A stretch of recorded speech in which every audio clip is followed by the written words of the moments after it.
Awake സയൻ, സിയോനെ ഉണരുക. യെശയ്യാ പ്രവാചകൻ 52:1 തൊട്ടുള്ള വാക്യങ്ങളാണ് ഞാൻ എടുക്കുന്നത്.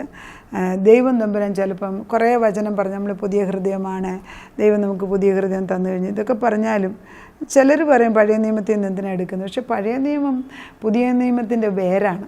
അതെടുത്ത് കളഞ്ഞേച്ച് എന്നാണ് ഞാൻ കഴിഞ്ഞ ദിവസം ഇതേപോലെ ഞാൻ പഴയ നിയമം എന്തിനാ പറയുന്നത്, പുതിയ നിയമം പറഞ്ഞാൽ മതിയല്ലോ എന്ന് ചിലർ സംശയം പറയുമ്പോൾ ഞാൻ എൻ്റെ ഒരു കൂട്ടുകാരോട് തന്നെ പറഞ്ഞപ്പോൾ അവർ പറയായിരുന്നു, അല്ല അബ്രഹാമിൻ്റെ വിശ്വാസത്തെക്കുറിച്ച് നമ്മൾ പുതിയ നിയമത്തിൽ പറഞ്ഞ അബ്രഹാമിന് കൊടുത്ത അനുഗ്രഹങ്ങളാണ് പുതിയ നിയമത്തിൽ നമ്മൾ പ്രാപിച്ചെടുത്തത്, അതുപോലെ പറഞ്ഞാൽ മതിയെന്ന് പറയും പുതിയ നിയമക്കാർ. പക്ഷെ ആരാ അബ്രഹാം? ഏത് മനുഷ്യനാണ് ഈ അബ്രഹാം? എവിടെ നിന്ന് വന്നു? ഇതൊക്കെ അറിയണമെങ്കിൽ പഴയ നിയമം അറിയണ്ടേ? അപ്പോൾ വേരറിയാതെ ഒരു വൃക്ഷത്തെ വഹിക്കുന്നതിൻ്റെ വേരാണ്. യേശുവിൻ്റെ ജനനത്തെക്കുറിച്ചുള്ള മുഴുവനും പ്രോഫസീസ് മുഴുവനും പഴയ നിയമത്തിൽ എഴുതിയിരിക്കുക, അത് പുതിയ നിയമത്തിൽ അത് കംപ്ലീറ്റഡ്. അത് പറയണ്ടെന്നല്ല, അതിന് കൊടുക്കേണ്ട പ്രാധാന്യം കൊടുക്കണം. എന്നാൽ പുതിയ നിയമത്തിൽ ജീവിക്കുന്നവരെ ക്രിസ്തുവിനെ പോലെ ജീവിക്കണം, അതാണ് പ്രാധാന്യം.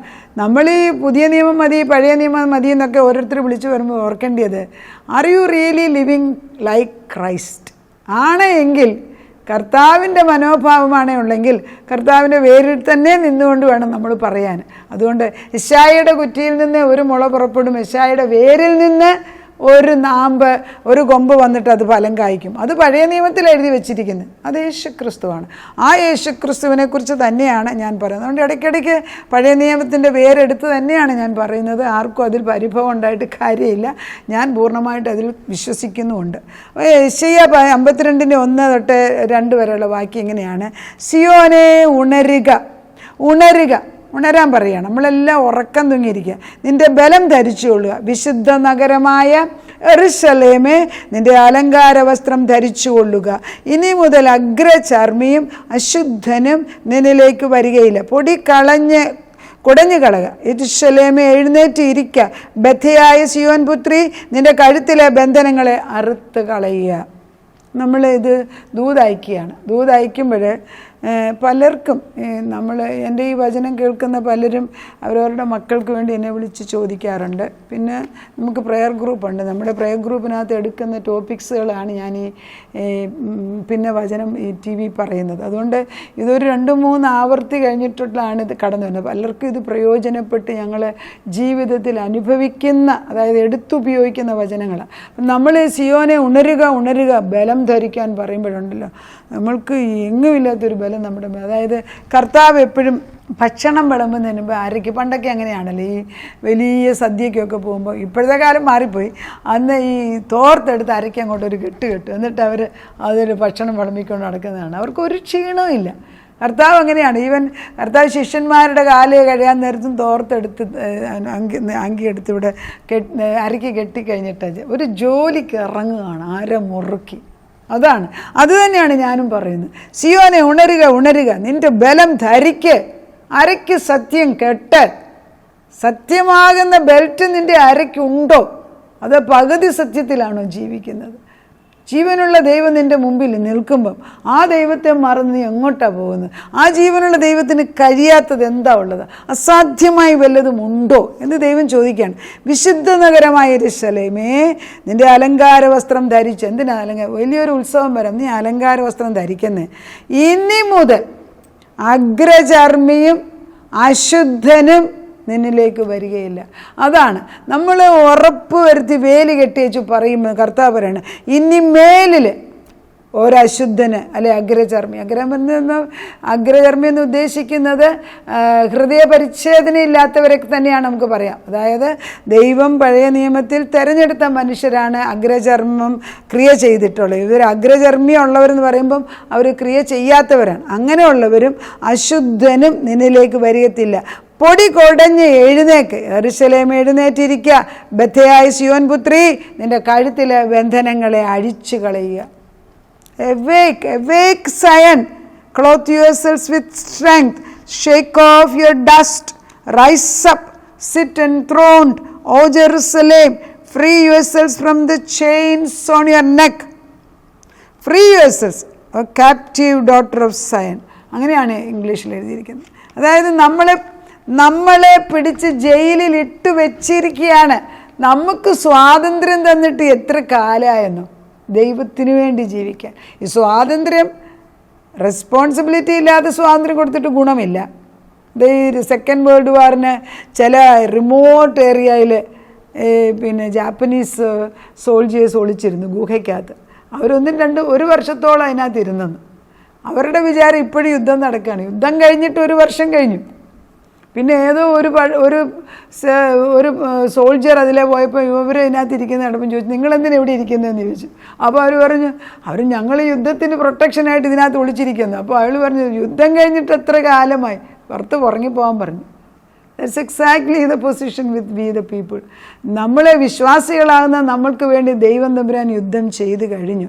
പക്ഷെ ജഡിക യുദ്ധം ഇപ്പോഴും ഉണ്ട്. ആത്മീയ യുദ്ധത്തിൽ നമ്മൾ ജയിച്ചവരാണ്.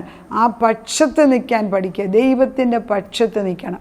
അവൻ തോറ്റതായിട്ട് ഒരു ഭാഗത്തും വേദപുസ്തകത്തിൽ എഴുതിയിട്ടില്ല. Is A victorious king. അപ്പോൾ കർത്താവ് പറയുന്നത്, it's the image of God reflect in you enrages or entangles hell. അതായത് നമ്മളിലുള്ള ദൈവത്തിൻ്റെ മഹത്വം കാണുമ്പോഴാണ് പിശാചിനെ പിടിക്കാത്തത്. അതിപ്പോൾ നമ്മൾ ചടഞ്ഞുകൂടി ഒന്നും ചെയ്യാതെ രോഗവുമായിട്ട് ഒരു കഴിവില്ലാതെ പിശാചിനും വേണ്ട, മനുഷ്യനും വേണ്ട, നിനക്കും വേണ്ട. ആ ജീവിതം അല്ലെന്നേ ദൈവം ഉദ്ദേശിക്കുന്നത്. എപ്പം ദൈവത്തിന് വേണ്ടി തീ കത്താൻ തുടങ്ങുമോ, the devil cannot stand it. പിശാചിനത് പിടിക്കത്തില്ല. ഇവള് ദൈവശക്തിയെക്കുറിച്ച് പറയാൻ ഇവളാരാന്ന് പറഞ്ഞ് തുടങ്ങും. അപ്പം ഉപയോഗിക്കുന്ന ആരാ? മനുഷ്യരെയാണ്. പിശാചിന് അവന് തന്നെത്താനൊരു കഴിവില്ല, അവൻ ആളുകളിൽ കൂടെ പ്രവർത്തിക്കും. അതുകൊണ്ടാണ് ജലസി, ആത്മീകമായ അസൂയ എന്ന് പറയുന്നൊരു വലിയ പാമ്പാണ്. അത് പലപ്പോഴും നമുക്ക് അടുത്തുള്ളവരിൽ കൂടെ തന്നെയാണ് വരുന്നത്. അപ്പനമ്മ മക്കൾക്കെതിരായിട്ട്, ഭാര്യ ഭർത്താവിനെതിരായിട്ട്, പിന്നെ വീട്ടുകാർ സ്വന്തക്കാർക്കെതിരെ, ഇതൊക്കെ വരുന്നതിൻ്റെ റീസൺ എന്താണ്? നമുക്ക് കുശുമ്പ്, പ്രൈഡ്. അതായത് പ്രൈഡിന് മലയാളത്തിൽ അഹങ്കാരം, ഞാൻ ഗർവമാണ്. ആ ഗർവ സ്വഭാവം ലൂസിഫറിൻ്റെയാണ്, അത് ദൈവത്തിൻ്റെ അല്ല. അത് നമുക്ക് ചേർന്നല്ല. അറിഞ്ഞോ അറിയാതെ നമ്മളിലെല്ലാം ഉണ്ട്. പക്ഷേ എന്നും ഈ പാമ്പിൻ്റെ തല ഇങ്ങനെ കാല് വെച്ച് നമ്മൾ ചവിട്ടത്തില്ല, പാമ്പിനെയും തേളിനെയും ചവിട്ടാനതി. അപ്പോൾ ഈ നമ്മൾ ഈ കാല് പാമ്പിൻ്റെ നല്ല ശക്തിയുള്ള ഒരാൾ ബൂട്ടിട്ട് ഒരു ചവിട്ട് ചവിട്ടെങ്കിൽ ഒരു ശബ്ദം കേൾക്കത്തില്ല, കിറുന്നൊരു ശബ്ദം കേൾക്കത്തില്ല. അതുപോലെ നമ്മുടെ കാലിൻ്റെ അടിയിൽ തന്നെ ചവിട്ടി വെച്ചിട്ട് വേണം ദിനം തുടങ്ങാൻ. കർത്താവ് പറയുന്നത്, ഞാൻ നിങ്ങളെ സ്വതന്ത്രമാക്കിയതല്ലേ, നിങ്ങൾക്ക് ഞാൻ എൻ്റെ മക്കളുടെ പദവി തന്നു കഴിഞ്ഞില്ലേ. അപ്പം നമ്മുടെ ഏതൊരു അനുഗ്രഹത്തിൻ്റെ യാത്രയും ഈ പിശാച് ഹിൻഡ്രൻസ് ഉണ്ടാക്കും, തടവ്, അതായത് തടസ്സങ്ങൾ ഉണ്ടാക്കി വെക്കും. പക്ഷേ നമ്മൾ വിശ്വാസമാകുന്ന ആ പരിചയം ഇട്ടുകൊണ്ട് നമ്മൾ മുൻപോട്ട് പോകണം. But devil is determined to hinder and harm and ruin God's image bearers. ദൈവത്തെക്കുറിച്ച്, ദൈവത്തിൻ്റെ ഇമേജുള്ള എല്ലാവരും അവൻ ഉപദ്രവിക്കാം. He comes to kill, steal and destroy. John 10:10. യോഹന്നാൻ്റെ 10:10 പറയുന്നത്, പിശാച് വരുന്നു കൊല്ലാനും മുടിപ്പാനും അറുപ്പാനും. എന്നാൽ ദൈവം പറഞ്ഞു, ഞാൻ വരുന്നതോ ഞാൻ നിങ്ങൾക്ക് ജീവനെ തരാൻ, സമൃദ്ധമായ ജീവനെ തരാൻ. കർത്താവിന് നമുക്ക് സമൃദ്ധമായ ജീവനെ തരാൻ ആഗ്രഹമുണ്ട്. അവൻ തുറന്നു വച്ചിരിക്കുന്നു. വാങ്ങിക്കാൻ ആഗ്രഹമുള്ളവരെ വിനയപ്പെട്ട് കൃപാനദിയിൽ കുളിച്ചു കയറിയാൽ കർത്താവിന് അത് പ്രാപിച്ചെടുക്കാൻ സാധിക്കും. ഇതൊക്കെ പുതിയ ഹൃദയമുള്ളവർക്കേ പറ്റത്തുള്ളൂ. പുതിയ ഹൃദയം ചോദിച്ച ഉടനെ ദൈവം തരികയും ചെയ്യും. പാപം വല്ലതും ഉണ്ടെങ്കിൽ അനുദപിച്ച് മാറ്റ്. എന്തിനാ വെച്ചുകൊണ്ടിരിക്കുന്നത്? വല്ലവരോട് ക്ഷമിക്കാൻ സ്വഭാവം ഉണ്ടെങ്കിൽ അതും ക്ഷമിച്ചു മാറ്റ്. 45:2 യെശയ്യാ കർത്താവ് പറയുന്നത് ഇങ്ങനെയാണ്, ഞാൻ നിനക്ക് മുമ്പായി ചെന്ന്, ദൈവം പറയുന്നു, ഞാൻ നമുക്ക് മുമ്പായി ചെന്ന് ദുർഘടങ്ങളെ നിരപ്പാക്കുകയും താമ്രവാതിലുകളെ തകർത്ത് ഇരുമ്പോടാമളെ ഖണ്ഡിച്ച് കളയുകയും ചെയ്യും. നിന്നെ പേർ ചൊല്ലി വിളിച്ചിരിക്കുന്ന ഞാൻ യഹോവ, ഇസ്രായേലിൻ്റെ ദൈവം തന്നെയെന്ന് നീ അറിയണം. ഞാൻ നിനക്ക് ഇരുട്ടിലെ നിക്ഷേപങ്ങളെയും മറവിടങ്ങളെ ഗുപ്ത നിധികളെയും എൻ്റെ ദാസനായ യാക്കോബ് നിമിത്തവും എൻ്റെ വൃതനായ ഇസ്രായേൽ നിമിത്തവും ഞാൻ നിന്നെ പേർ ചൊല്ലി വിളിച്ചിരിക്കുന്നു. നമ്മളെ ഓമന പേർ ചൊല്ലി വിളിച്ചിരിക്കുന്നു, അങ്ങനെയാണ് പറയുന്നത്. ഞാൻ നിന്നെ പേർ ചൊല്ലി, ഓമന പേർ ചൊല്ലി വിളിച്ചിരിക്കുന്നു. ഞാൻ യഹോവയാവുന്നു, മറ്റൊരുത്തിന് ഞാനല്ലാതെ ഒരു ദൈവവുമില്ല. കർത്താവ് പറയുകയാണ്, നമ്മുടെ വഴികളെ നിരപ്പാക്കി കഴിഞ്ഞു. ആ ദൈവം നമ്മുടെ മുമ്പിൽ നിൽക്കുകയാണ്. യെശയ്യാ 61:1 ഒന്നും കൂടെ വായിക്കുകയാണ്. He says that he has sent me to bind up the broken hearted. 61 യെശയ്യാ 61 ഈ പുതിയ നിയമം ഇതൊക്കെ പൂർത്തീകരണമാണ്. ഇതെല്ലാം അറിയാമെങ്കിലും പുതിയ നിയമത്തിൽ ജീവിക്കുന്ന പലർക്കും ക്ഷമിക്കാനോ വഹിക്കാനോ അറിയത്തില്ല. സ്നേഹം എന്തെന്ന് പോലും അറിയത്തില്ല. പല കുടുംബങ്ങളിലും ഈ പ്രസംഗിക്കാനും ഓരോ കാര്യത്തിന് ഞാൻ പോകുമ്പോൾ ഞാൻ ഒന്ന് നോട്ട് ചെയ്യും, പഴയ കുടുംബക്കാരെന്ന് പറയുന്നെങ്കിലും അന്യോന്യ സ്നേഹമില്ല, എല്ലാവരും അങ്ങോട്ടും ഇങ്ങോട്ടും കുറ്റം പറയുന്നതാണ്. അപ്പം ഞാൻ പറയും, എവിടെയാ സ്നേഹം? ആണുമ്പോൾ എല്ലാവരും അങ്ങോട്ടും ഇങ്ങോട്ടും, പക്ഷേ അങ്ങോട്ടും ഇങ്ങോട്ടും അല്ലാത്തപ്പോൾ അവർ ക്ഷമിക്കാനൊന്നും സ്വഭാവമില്ല. അതൊന്നും ദൈവത്തിൻ്റേതല്ല. നമുക്ക് ക്ഷമിക്കാനുള്ള ഹൃദയം ദൈവമായിട്ട് തന്നെ നമ്മൾ തന്നെ വിചാരിച്ചാൽ ഒക്കത്തുമില്ല. അതും മനസ്സിലാണ്. ഒരു മുഴുവൻ ചേഞ്ച് വരണം ഇതിനൊക്കെ. അതായത് 61 എളിയവരോട് സദ്വർത്തമാനം ഘോഷിപ്പാൻ യഹോവ എന്നെ അഭിഷേകം ചെയ്തിരിക്കൊണ്ട് യഹോവയായ കർത്താവിൻ്റെ ആത്മാവ് എൻ്റെ മേലിരിക്കുന്നു.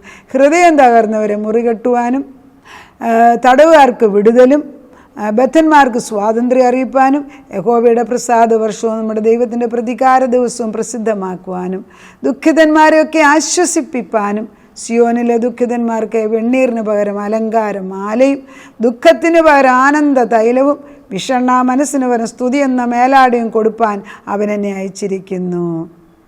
അവൻ മഹത്വീകരിക്കപ്പെടേണ്ടതിന് അവന് നീതിവൃക്ഷങ്ങളെന്നും യഹോവയുടെ നടുതലയെന്നും പേരാകും. യേശുക്രിസ്തു വന്ന് ഇതെല്ലാം ചെയ്തു കഴിഞ്ഞു. ഇത് ലൂക്കോസിൻ്റെ സുവിശേഷം 4-ാം അധ്യായത്തിൽ യേശുക്രിസ്തു ഇത് വായിച്ചു പറഞ്ഞു, ഈ പ്രോഫസി ഫുൾഫിൽ ചെയ്തെന്ന് പറഞ്ഞു. നമ്മൾ പഴയത് വായിച്ചത് പൂർത്തീകരിച്ചത് പുതിയ നിയമത്തിൽ കിടപ്പുണ്ട്. അത് നമ്മൾ പ്രാപിച്ചെടുത്തിട്ട് നമ്മളിൽ ഉൾക്കൊണ്ട് മറ്റുള്ളവർക്ക് വേണ്ടി നന്മ ചെയ്ത് ക്രിസ്തുവിൻ്റെ പ്രവൃത്തികളാക്കി അല്ലെങ്കിൽ കൈകളായി നമ്മൾ മാറണം. ക്രിസ്തുവിൻ്റെ ആത്മാവിൽ നമ്മൾ ജീവിക്കാൻ പഠിക്കണം. നമുക്ക് പ്രാർത്ഥിക്കാം. നാഥാ, നിൻ്റെ പരിശുദ്ധനാമം വാഴ്ത്തപ്പെടുമാറാകട്ടെ. അപ്പച്ചൻ്റെ പുതിയൊരു ഹൃദയം തന്നു കഴിഞ്ഞാൽ നമുക്ക് ചുമ്മാതിരിക്കാൻ ഒക്കത്തില്ല. കർത്താവേ, നിൻ്റെ രക്ഷയെ ഞങ്ങൾക്ക് തന്ന് നിത്യമായ ജീവനെ തന്ന് ഞങ്ങൾക്കൊരു പുതു സൃഷ്ടിയാക്കിയിട്ട് ഞങ്ങൾ ഇന്നും ലോകപ്രകാരം ജീവിക്കുന്നെങ്കിൽ ഞങ്ങൾ നിന്നോട് ക്ഷമ ചോദിക്കുന്നു. ഇനിയും വല്ലയിടത്ത് ഇരുട്ടുണ്ടെങ്കിൽ അത് കഴുകിക്കളഞ്ഞിട്ട് പ്രകാശമയച്ച് നിനക്ക് വേണ്ടി ജീവിക്കുന്നവരാക്കി മാറ്റണം. ദുർഘടങ്ങളെല്ലാം അപ്പച്ചൻ ഒഴിച്ചു മാറ്റി വഴികൾ നിരപ്പാക്കി കഴിഞ്ഞു.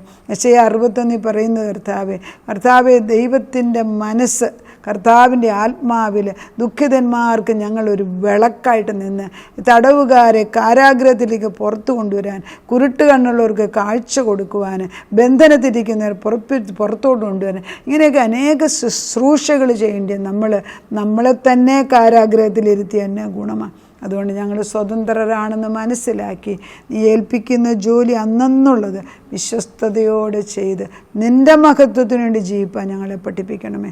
അതിനത് ചെയ്യുക തന്നെയല്ല, അത് ഞങ്ങളെ തലമുറകളുടെ മേൽ ഐശ്വര്യമാകുമെന്ന് അപ്പച്ചൻ വാഗ്ദത്തം ചെയ്തിരിക്കുന്ന നിറവേറട്ടെ. പ്രാർത്ഥന കേട്ട് ഉത്തരം തന്നതിന് നന്ദി. യേശു ക്രിസ്തുവിൻ്റെ പൊന്നുനാമത്തിൽ തന്നെ. ആമേൻ.